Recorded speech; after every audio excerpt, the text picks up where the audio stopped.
Let's talk about this story here from the Post-Millennial. Trump slams corrupt legal system following acquittal of Michael Sussman. Our legal system is corrupt, Trump wrote. Right. So perhaps Trump will get reelected and then he'll start firing all of these people. We'll see. This is a story from CNN. Hillary Clinton campaign lawyer Michael Sussman was acquitted Tuesday of lying to the FBI in the first trial of special counsel John Durham's investigation. The verdict is a major defeat for Durham and his Justice Department prosecutors, who have spent 3 years looking for wrongdoing in the Trump-Russia probe. He claimed Sussman lied during a 2016 meeting in which he passed a tip to the FBI about Donald Trump and Russia. The D.C. federal jury deliberated for 6 hours over 2 days before reaching its verdict. The Sussman case revolved around his September 2016 meeting with James Baker, a friend who was the FBI's general counsel. Sussman passed along a tip that led to a 4-month FBI inquiry into a possible internet back channel between the Trump Organization and Kremlin-linked Alpha Bank. Both companies denied the claim, and the FBI didn't find any improper links. And we learned from testimony that Hillary Clinton signed off on it, that many high-powered, high-profile Democrats were deeply involved in this. The story was complete BS, but apparently the FBI already knew, so it was a waste of everyone's time. If this is all Durham has, I can't say I'm surprised, but maybe something else will happen. I would be surprised if there was any accountability. What I find fascinating is that you have people who spread a lie, which cost the federal government, what was it, 50 million, 35 million for the Mueller investigation. So much. Mm-hmm. This guy misrepresents who he's working with, claiming, I believe that what he was claiming, he wasn't working with any campaign, but he was working for the Clinton campaign. No problem. But what about Peter Navarro right now being subpoenaed to testify before the grand jury, threats of putting him in jail like Steve Bannon if they don't come and testify? I hate to say it. Double standard. Yeah. Right? Well, look, it's not just that it was a waste of everyone's time. It was actually an attempted insurrection. The purpose was to remove a democratically elected president from the office the people of this nation decided he should have through the legal process. It was a political insurrection attempt. Absolutely. Yeah. I think anyone involved in this, we should file some 14th Amendment lawsuits. Seriously. About their eligibility to run for office. Seriously. I mean, none of those people should still have a job. That is, I mean, it's unbelievably heinous. And of course, the media helped them along every single step of the way. I mentioned a poll on the show the other day when they polled Democratic voters. They found 50% of them believed Russia literally hacked voting machines in the United States and changed the votes. That's how paranoid people got over this. In 2016? They thought that happened in 2016? That's what they believed happened in the 2016 election. And no one got banned from big tech. No one was told that was a conspiracy theory they couldn't spread. No one had their life destroyed over it. Quite the opposite. Yeah, exactly. They won awards for it. It was promoted. They won awards for it. Man. Exactly. And so one thing I find a little bit interesting is that when the previous president was accused of some sort of election fraud, we investigated the president. When this president was accused of the same thing, we investigated the people accusing him. Amazing. Yes. Yeah. And everybody was insane who believed that was any possibility whatsoever, that Joe Biden didn't get 81 million votes. Mm-hmm. You're not allowed to say that. You're not allowed to question the narrative, the official news stories.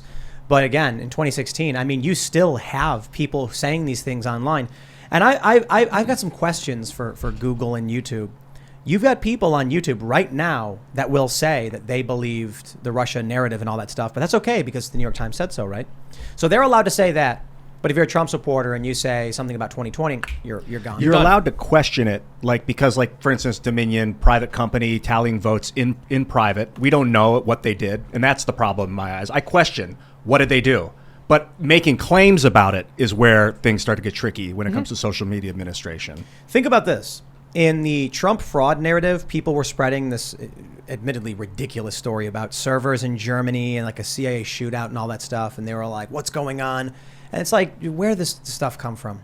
And then you have Donald Trump running a secret server with a German bank because he was an asset of Vladimir Putin since the 1980s. And I'm like, dude, you actually had, I think it was Jonathan Chait, is his name, who said Donald Trump may be a Soviet asset. He said Donald Trump may have been a Russian asset since the 80s. And I'm like, that was the Soviet Union, dude. Like he's still a part of whatever's going on. Yeah, him and Tulsi Gabbard. And that was mainstream. That was MSNBC. That was New York Mag. Totally acceptable to say. And then a bunch of people with MAGA hats on said something equally as absurd. And they were like, wow, look at those crazy people. Look what they believe.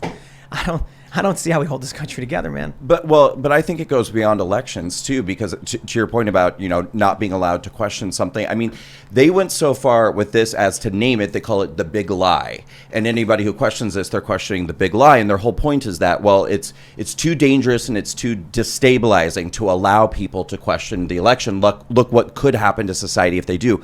Meanwhile, these are the same people who throughout the entire year of 2020 went on TV night after night after night telling black people that they're not safe to walk to their mailbox because a police officer will come and shoot them, and encouraging every single night these riots that were happening all across the country. But that's not a big lie. We're not questioning that. There are FBI statistics that we can look at and see this is not a legitimate problem in this country the way it's being portrayed by the media.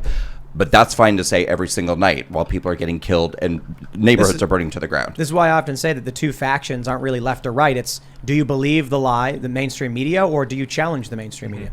Do you believe the official narrative, or do you question the official narrative? That's it.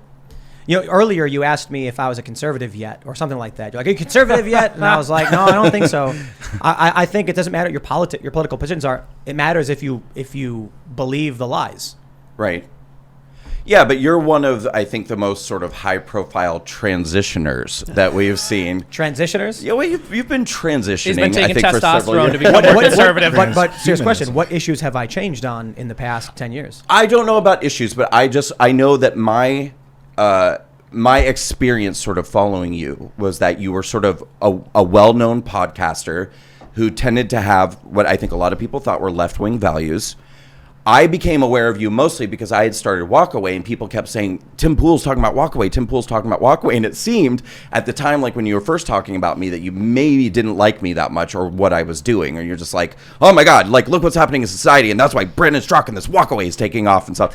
And now you kind of seem like a Walkaway to me. And now, but Walkaway's not about becoming definitely. Conservative. But, Right. Yeah, I supported Democrats in 2020 in the primary. Tulsi Gabbard and Andrew Yang. Am I screaming? Yeah, you're screaming, Yeah. man. No, you're good. You're fine. Our ears are totally bleeding fine. already. That's too bad. But I ended so up voting loud. for I'll Trump. just turn you down. So wait, did you say Tulsi? But or- Tulsi and Yang I supported in the Okay, primaries. so the Russian assets, basically. Oh Tim. yeah. Yang? Yeah. Unbelievable. I don't know No, about- I don't know about Yang. Tulsi was definitely called a Russian asset. Oh, for by sure. Hillary. Isn't that nuts? They were like, no, we need a woman of color in this election, and then it's like we need Tulsi Gabbard off the stage. She's like a Hawaiian. Her skin is like She's mauve. like, I don't know Indian, what color I you think. would say. She's like, they're like, some people of color are more people of color than other people That's of right. color. That's right. Yeah, based on their opinions, of course. Well, it was basically, they were grooming Tulsi Gabbard to be this big Democrat player, and then she turned on Became Hillary honest. Clinton, Yeah. supported Bernie Sanders, and then I'm just imagining,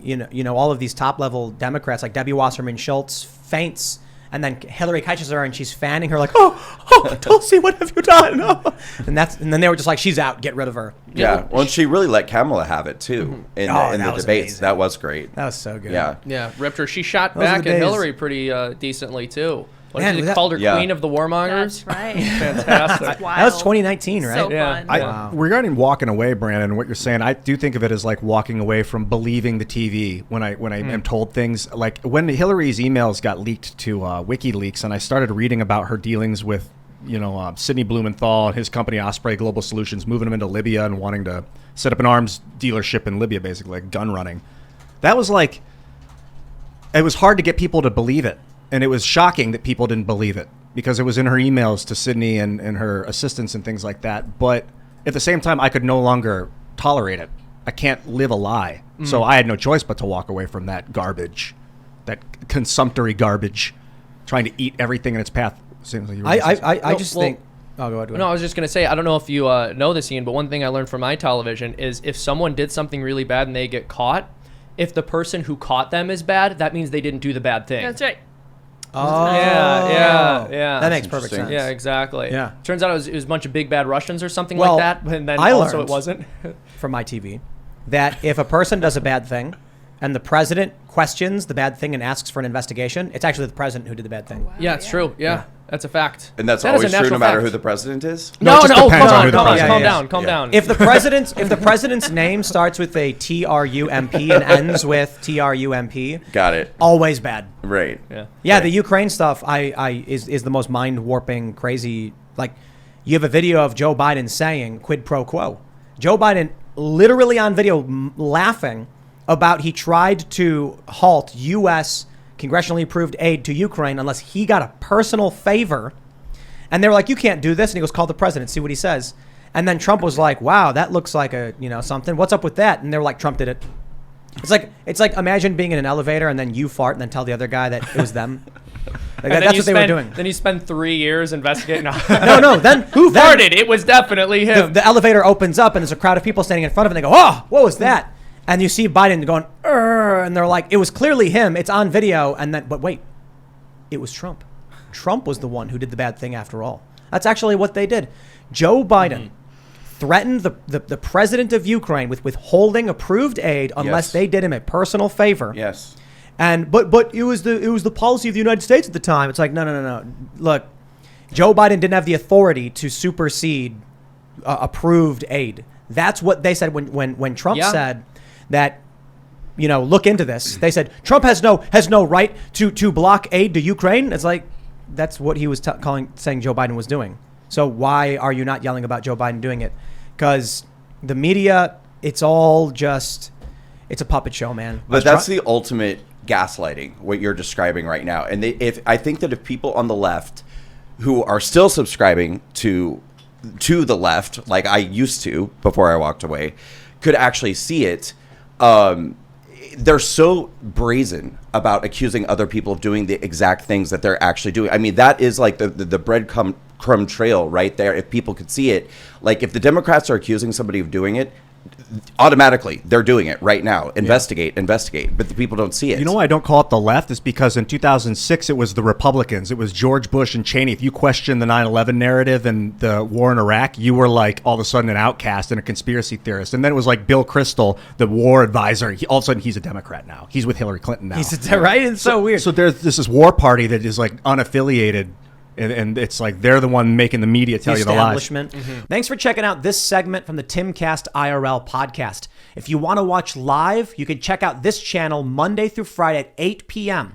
And don't forget to smash that like button, subscribe to this channel, and if you want more unfiltered and uncensored content with all of these guests, go to timcast.com and become a member.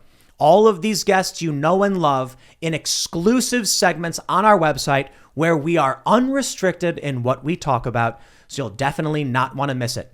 Thanks for hanging out. We'll see you all next time.